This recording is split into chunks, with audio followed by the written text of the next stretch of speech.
50 की दहाई की तमाम बॉलीवुड एक्ट्रेस जिनके हुस्न और अदाकारी के आज भी लोग कायल हैं, मधुबाला और नरगिस इन्हें अदाकाराओं में शुमार की जाती हैं। लेकिन क्या आपको पता है कि उसी दौर की एक और अदाकारा थी जिनके ग्लैमरस अंदाज ने इस दौर में तहलका मचा दिया था, जिनका नाम था बेगम पारा। बेगम पारा ने अपनी एक्टिंग से तो बॉलीवुड में वो जगह नहीं बनाई, लेकिन उनके लुक और ग्लैमर के चर्चे हर जगह थे। आज ये अदाकारा हमारे दरमियान नहीं है, लेकिन उनके दिलचस्प किस्से जरूर लोग सुनकर इन्हें याद करते हैं। ये 1980 की बात है। पाकिस्तान में एक तवील अरसे के बाद एक भारतीय फिल्म की नुमाइश हुई, जिसका नाम था नूर जहां। इसके फिल्मसाज शेख मुख्तार थे, जो एक जमाने में भारतीय फिल्मों के हम अदाकार थे। इन्होंने दादा, रोटी, चंगेज खान और असदादों के उस्ताद जैसी सुपरहिट फिल्मों में काम किया था। नूर जहां हिंदुस्तान में खातिर ख्वाह कामयाबी हासिल न कर सकी। ये फिल्म हिंदुस्तान में 1970 में रिलीज हुई थी। इसके बाद शेख मुख्तार ने इस फिल्म को पाकिस्तान में रिलीज करने की कोशिशें शुरू कर दी। एक अशरे के बाद उनकी कोशिशें रंग लाई और नूरजहां को पाकिस्तान में नुमाइश की इजाजत मिल गई। ये इजाजत उस वक्त के सदर जनरल मोहम्मद जियाउल हक ने दी थी। उस वक्त ये खबर गर्म थी कि जनरल जियाउल हक ने नूर जहां की नुमाइश की इजाजत बेगम पारा की सिफारिश पर दी थी। कहा जाता है कि जालंधर में जनरल जियाउल हक का एक जमाने में बेगम पारा के घर आना जाना था और वो उनके दूर के रिश्तेदार थे। ये बेगम पारा कौन थी? हम अपने व्यूअर को भारतीय फिल्मी सनत की इस नामवर अदाकारा के बारे तफसील से बताएंगे। बेगम पारा 1940 और 1950 की दहाई में हिंदुस्तान की फिल्मी सनत की इंतहाई मकबूल अदाकारा थीं। वो हुस्न व जमाल का पैकर थीं, इंतहाई साफगो और बेबाक खातून थीं। अपनी साफगोई और जुर्रतमंदी की वजह से उनका बड़ा एहतराम किया जाता था।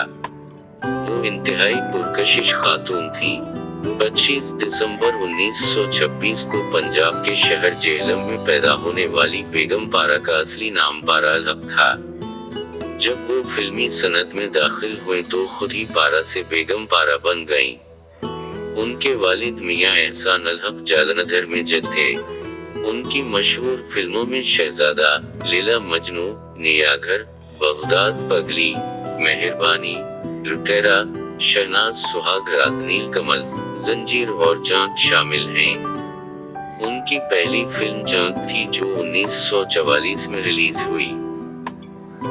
इन्हें फैशनेबल औरतों के किरदार में भी बहुत पसंद किया गया। पुराने फिल्म बीन आज भी बेगम पारा को याद करते हैं, क्योंकि इन्होंने अपने दौर में बहुत शोहरत हासिल की थी। 1953 में उनकी दिलीप कुमार के छोटे भाई नासिर खान से मुलाकात हुई। इसके बाद 1958 में इन्होंने नासिर खान से शादी कर ली। ये नासिर खान वही हैं जो पाकिस्तान की पहली फिल्म तेरी याद के हीरो थे। बाद में नासिर खान के कहने पर इन्होंने फिल्मी सनत को खैरबाद कह दिया और मुकम्मल तौर पर एक घरेलू खातून बन गईं। नासिर खान से उनके 3 बच्चे थे, जिनमें से एक बेटा अयूब खान हिंदी फिल्मों में अदाकारी करता है। दूसरा बेटा और बेटी इश्तिहारात की सनत में बड़े अरसे से काम कर रहे हैं। बेगम पारा दिलीप कुमार की भाभी थी। एक दफा किसी बात पर उनका दिलीप कुमार से झगड़ा हो गया तो इन्होंने साफ लफ्जों में कहा, अगर वो दिलीप कुमार है तो मैं भी बेगम पारा हूँ। मशहूर सहाफी खालिद हसन मरहूम ने बेगम पारा के इंतकाल पर अपने मजमून में लिखा था कि ये वो औरत थी जिसने अपनी शराइत पर जिंदगी बसर की। इसे कोई डिक्टेट ना करवा सका। नरगिस, नादरा, नमी और शीमा से उनकी बड़ी दोस्ती रही। 1974 में नासिर खान का 49 बरस की उम्र में इंतकाल हो गया तो बेगम पारा की जिंदगी मुश्किलात का शिकार हो गई, लेकिन वो एक फाइटर थी और बड़े मजबूत आसाब की मालिक थी। इन्होंने हालात का बड़ी हिम्मत और इस्तेकामत से मुकाबला किया। बहुत कम लोगों को ये इल्म होगा कि बेगम पारा 1975 में पाकिस्तान आ गई। वो पहले कराची में रही, फिर लाहौर आ गई। यहाँ वो मैडम नूर जहां की मेहमान भी रही। फिर 1978 में वो वापस भारत चली गई। बेगम पारा फिल्मों से किनारा कश हो चुकी थी, लेकिन फिर 2007 में भारत के मशहूर हिदायतकार संजय लीला भंसाली ने इन्हें अपनी फिल्म सांवरी में कास्ट किया। इस फिल्म में बेगम पारा ने सोनम कपूर की दादी का किरदार अदा किया। संजय लीला भंसाली और कई दूसरे भारतीय हिदायतकारों का कहना था कि बेगम पारा ने अपने शौहर नासिर खान के कहने पर अदाकारी तर्क की थी, लेकिन ये मुनासिब वक्त नहीं था। वो अभी मजीद कई साल तक फिल्मों में काम कर सकती थी। उनका शुमार उन अदाकाराओं में होता था जो जितनी हसीन थी इतनी ही अच्छी अदाकारा भी थी। अपनी वफात से कुछ अर्सा पहले इन्होंने एक इंटरव्यू में बताया कि अपने शौहर की वफात के बाद भी इन्हें फिल्मों में काम करने की पेशकश हुई, लेकिन इन्होंने इनकार कर दिया। अपने जेठ दिलीप कुमार के बारे में उनका कहना था कि सिर्फ एक बार उनसे एक मामूली बात पर झगड़ा हो गया था, लेकिन बाद में मामला दुरुस्त हो गए। हम दोनों एक दूसरे का बड़ा एहतराम करते हैं। इन्होंने मेरे बेटे और अपने भतीजे अयूब खान का फिल्म कैरियर बनाने में इसकी बड़ी मदद की।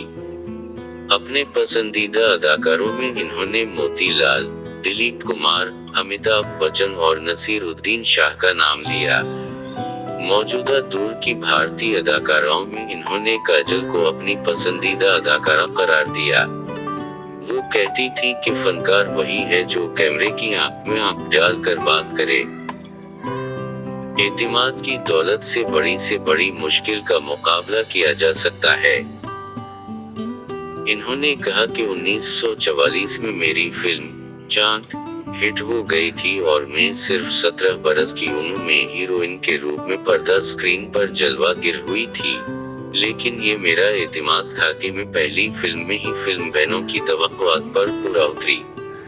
मुझे अदाकारी का कोई तजुर्बा नहीं था, लेकिन इसके बावजूद चांद के हिदायतकार ने मुझे हीरोइन कास्ट कर लिया। बेगम पारा ने कहा, ये इत्तेफाक की बात है कि मेरे जेठ दिलीप कुमार की पहली फिल्म जवार भाटा भी 1944 में रिलीज हुई और मेरी पहली फिल्म चांद भी उसी साल नुमाइश पजीर हुई। 2008 में हिंदुस्तानी फिल्मी सनत की ये मशहूर मारूफ अदाकारा 81 बरस की उम्र में इस जहान रनगो से रुखसत हो गई। उनका नाम भारतीय फिल्मी तारीख में हमेशा जिंदा रहेगा। हर जर्रा उम्मीद से खुशबू निकल आए, तन्हाई के सहरा में अगर तू निकल आए।